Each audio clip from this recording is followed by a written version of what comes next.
leave a thumbs up if you like any videos, then subscribe the channel and press the bell icon to watch more latest videos very faster.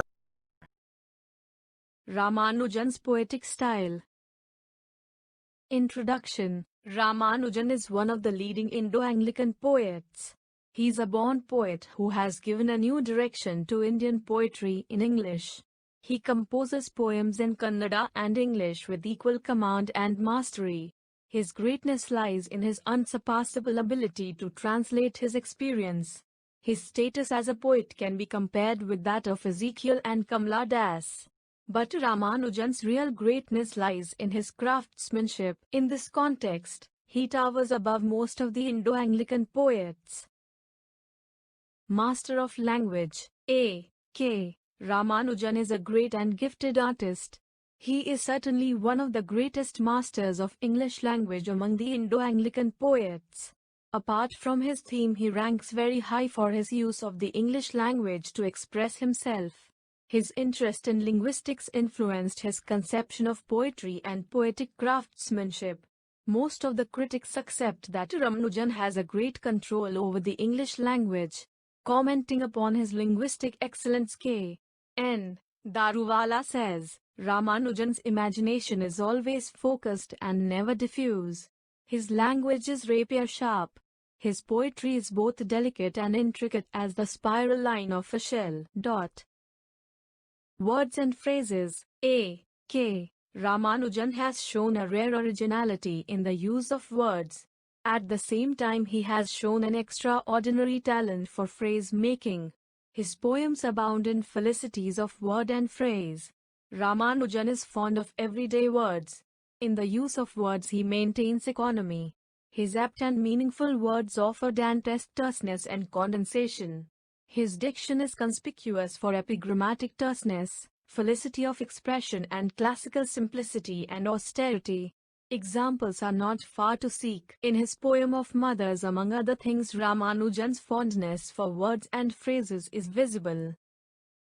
One talent crippled in a garden trap set for a mouse. Her saris do not cling, they hang, loose feather of a one-time wing. Repetition of words. Ramanujan uses mostly monosyllabic words. His concentration on vowel sounds makes his diction musical. In his poems there is always an intelligent play on words. He employs an important stylistic device of the repetition of words. With the help of this device the poet produces effect. It reminds us of Lawrence, Dylan Thomas and Kamala Das. Here is an example from his important poem A River. In Madurai, city of temples and poets who sang of cities and temples. Technical skill. Ramanujan writes mostly in free verse. But he does make use of rhyme and assonance for creating musical effects. There is a subtle mingling of sound and sense in most of the poems. He uses English idiom with consummate skill and matchless command. He creates tableau-like effects in many of his poems. His image craft is unsurpassable. Thus Ramanujan's technical skill remains matchless in Indian English poetry. Predominance of irony. Irony is a device that is used by almost every Indo-Anglican poet. Ramanujan is not an exception. It is a striking feature of his poetry.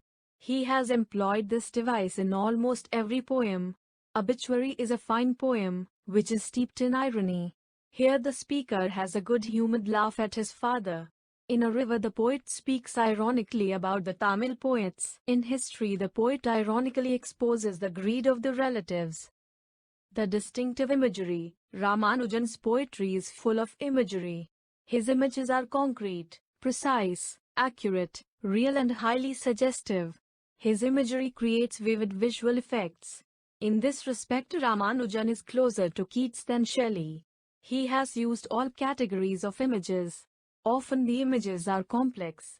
His image may arouse visual and auditory sensations at the same time. The following lines of the snake may be taken for instance. The twirls of their hisses rise like tiny dust cones on shown roads winding through the farmer's feet. Conclusion. Thus Ramanujan's technical accomplishment is indisputable. He rightly has received much praise for his craftsmanship. He is really a born poet who has given a new direction to the Indo-Anglican poetry.